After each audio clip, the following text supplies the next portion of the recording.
Some amount of books, some amount of minutes, some amount of books, some amount of minutes, some amount of books. I'm Steve. I'm Rachel. And this is 10 books in however many minutes it takes. And what are we doing, Rachel? It's our personal year in review. It's our personal year in review for 2017. Some of these books didn't come out in 2017, but what difference does it Deal make? with it. Yeah, come on. This is Rachel and I. It's our judgment of the best cover of 2017's Fernando Pessoa's Book of Disquiet, which is actually a 19th century text, but put out in a new edition by New Directions. Translated by Margaret Joel Costa. With a cover by the magnanimous Peter Mendelsohn. Peter Mendelsohn wrote this book, which we also love, called What We See When We Read, which is a visual explanation of what actually happens when we read and what happens between the pages and our eyes and our brain. Expectations and all those things. And this is amazing because Rachel and I both have watched a large number of people pick this up only because the cover, not knowing why they were picking it up, and then buying it because the cover is so cool. Peter Mendelsohn, remember that name. This is the book I'm currently reading, All the Single Ladies by Rebecca Traister. Yes. Yes. Recent, I think 2016, and it's about how there has been a growing pattern of women marrying later or not marrying at all, and how that affects the economy and the culture and everything good in the world. And also a really good history of, mostly American history of women and working women and single women, also married women, but Women. Laszlo Krasznahorkai. Laszlo Krasznahorkai is the coolest writer you probably haven't heard about. He's a Hungarian contemporary writer and writes sometimes grimly depressing, but also just amazingly wonderful fiction. This is his new book, also with a great cover by somebody else. Also New Directions. We love New Directions. What can I say? We do. We're buying.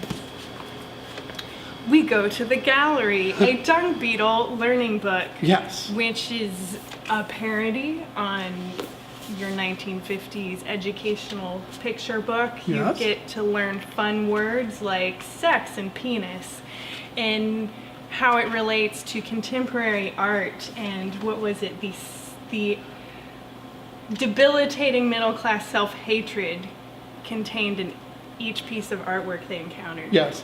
Self-hatred and existential ennui. Perfect. All for young children contained in this book. We Go to the Gallery. Maybe not young children. Well, they're young children, right there. I know, but it's debatable. Oh, okay. Ted Chiang, Stories of Your Life. Ted Chiang is probably another writer you've never heard of, science fiction writer. These stories are amazing, and I like to describe them as stories written by an alien intelligence about human beings. Ted Chiang's perspective is just so odd and so interesting that it's sort of like nothing you'll ever read. And the movie The Arrival is based on one of these stories, and it's an excellent movie. And an excellent story, alien. by the way. Maybe he is an alien. What do you know? Could be. Put those down. Putting those books on the floor. The Sick Rose. The Sick Rose is just this really, really interesting book of disease and medical illustrations, full of truly horrifying and truly horrifyingly beautiful illustrations. I don't even know what that is. And this book is filled with things that I don't know what they are, or if I do, I never want to see them again. But that's the kind of, and look at the end papers. Beautiful end paper. Measles? Chickenpox? Mumps? No, mumps. Plague. Yeah, plague maybe. Maybe the plague. Oh. Plague. There you go. The Sick Rose. This is a book you want to have on your coffee table at all your dinner parties. For sure. Ah, The Largesse of the Sea Maiden. The last book by Dennis Johnson. It's a collection of short stories. They're longer short stories and a little bit slower moving, a little bit more languid, but really, really powerful. They build slowly and they're really amazing, and they're full of feelings about death and growing older, and to growing older, yes. And Dennis Johnson's last work, amazing book. You should check it out. Oh, theirs are all mine. Oh yeah, it's Rachel's turn now. Usefulness in Small Things is a collection of perhaps bizarre but very utilitarian 21st century inventions that you probably want. And they're just different kinds of really everyday a health objects. shot, a nail varnish. We don't know what that is. I don't know what that is. That's a toothbrush. But it's a one-row toothbrush. It's a one-row toothbrush for we don't know, but inaccessible parts of your mouth. okay, all right. You've got a small mouth. But just amazing everyday objects, really cool illustrations, and really cool pictures. You want to talk about Crow Planet now? I mean, there's so much I could say. There's so much you could say about Crow Planet, but basically, there's a crow and there's a planet.